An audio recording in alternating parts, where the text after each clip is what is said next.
Баршаңызға қайырлы күн. Менің YouTube каналыма қош келдіңіздер. Каналыма тіркелмесеңіздер тіркеліп, лайк басып, комментарий жаза отырыңыздар. Сіздермен мен бүгін өзімнің нан ашыту рецебімді бөліскелі отырмын. Ол үшін бізге керекті заттар: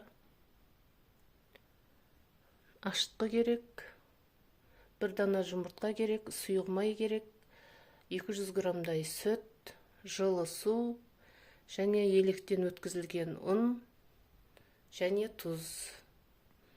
Тұзды пиалаға сап қойдым. Енді осыны қалай ашытатынымды ары қарай көріңіздер. Видеоны соңына дейін көріңіздер. Керемет нан жасап шығарамын. Ал енді біз нанымызды бастаймыз. Ең алдымен жұмыртқамызды жарып аламыз.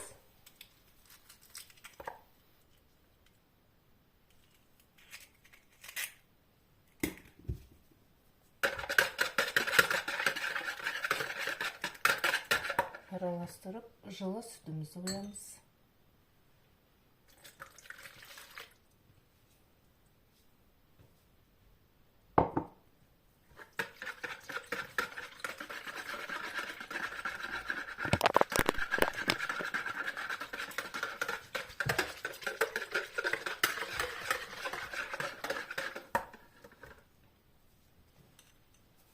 Тұзымызды саламыз.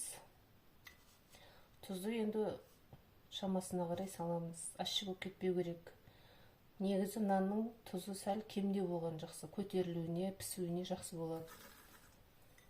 Егер тұзы тік болып кетсе, ащылау болып кетсе, нанның көтерілуі төмен болады. Пісуі де нашарлау болады.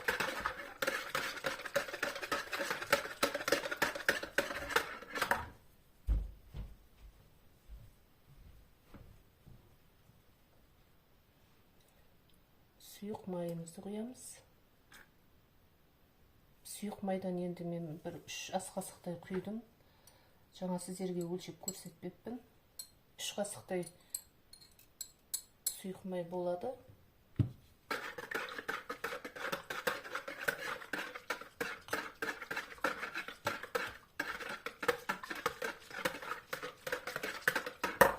Суымызды құямыз. —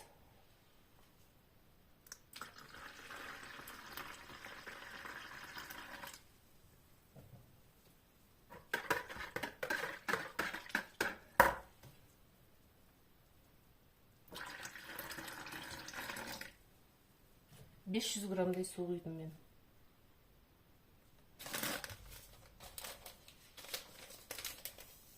Енді өзіңіздің ашытуыңызға байланысты. 500 грамм су құйдыңыз, 200 грамм сүт құйдыңыз. Барлық қоспаны қосқан кезде енді 700-800 граммдай болады сүт пен суды қосқанда.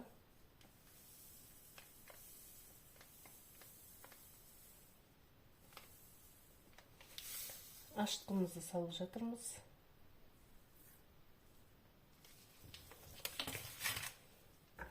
Жақсылап қозғаймыз.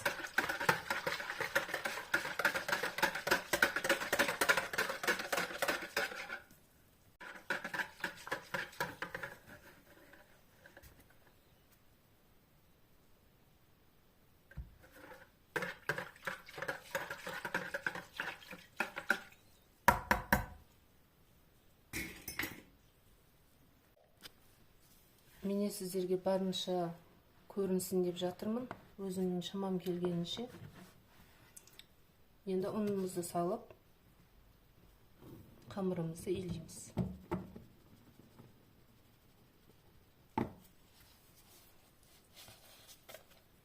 Ұнды бірден көп салмаңыздар. Қатты болып қалса, нанымыз жақсы шықпай қалады.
Осы рецепт бойынша нан жасасаңыздар, нандарыңыз керемет, жұмсақ,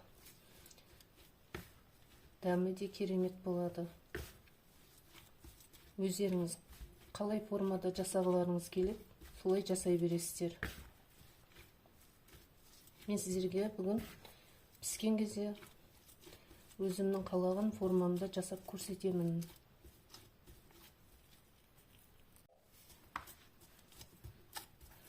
Міне біз қамырымызды илеп болдық. Бетін енді пакетпен жауып,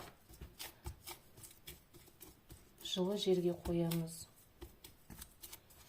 Нанды ашытқаннан кейін кемінде 2 рет қайтарып илеу керек. Июі жақсылап қанады, наныңыз керемет болады.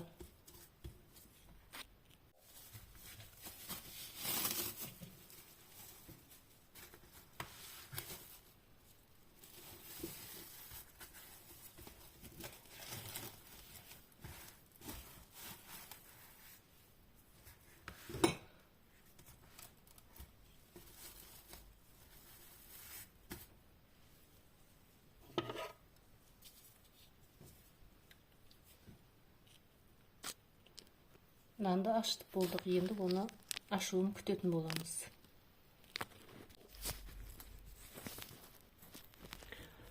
Қамырымыз міне ашып тұр. Бұны қайтарып илеп қоямыз.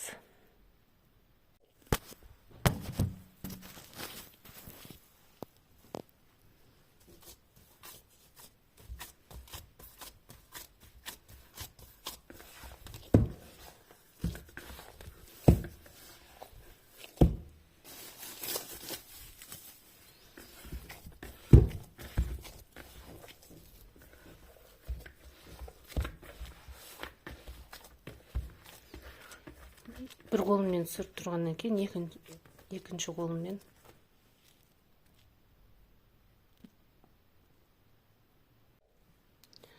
қамырымыз әдемі болып ашыған. Мен енді бұны тағы да қайтарып жақсылап илеп қойып қоямын. Қамырымыз тағы әдемі көтеріліп тұр. Енді осыларды мен бөлік-бөлікке қойып, бетін жауып қоямын 20 минутқа. Міне біздің қамырларымыз көтеріліп, өзінің бабында тұр екен. Енді ары қарай нанды жасаймыз.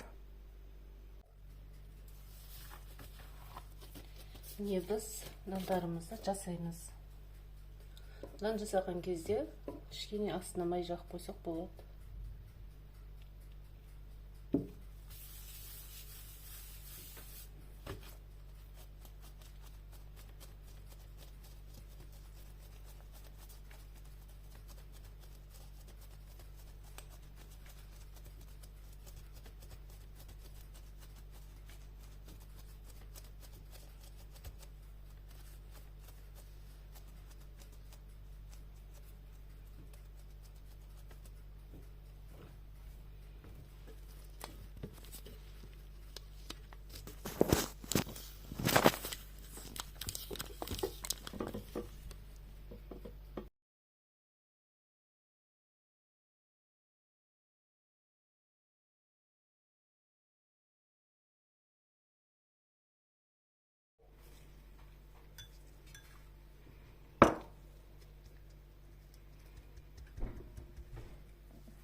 Бетіне жұмыртқа жағамыз.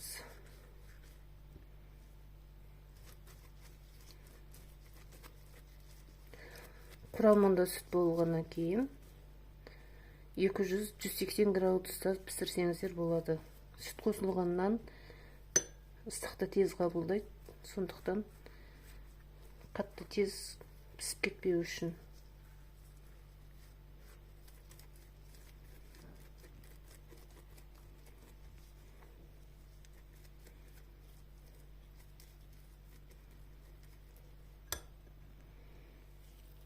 Енді қызып тұрған пешке саламыз.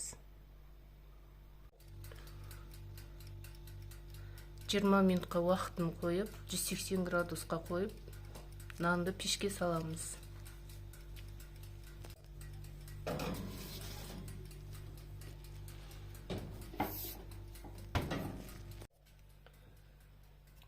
Қалған қамырларымызды шетінен табаға салып жасай береміз.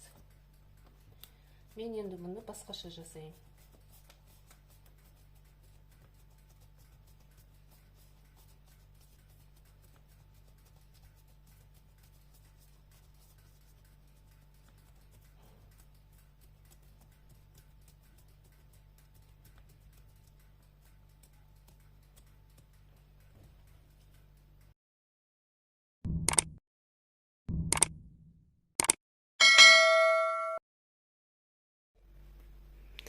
Міне, нан керемет, жұп-жұмсақ, әдемі болып піскен.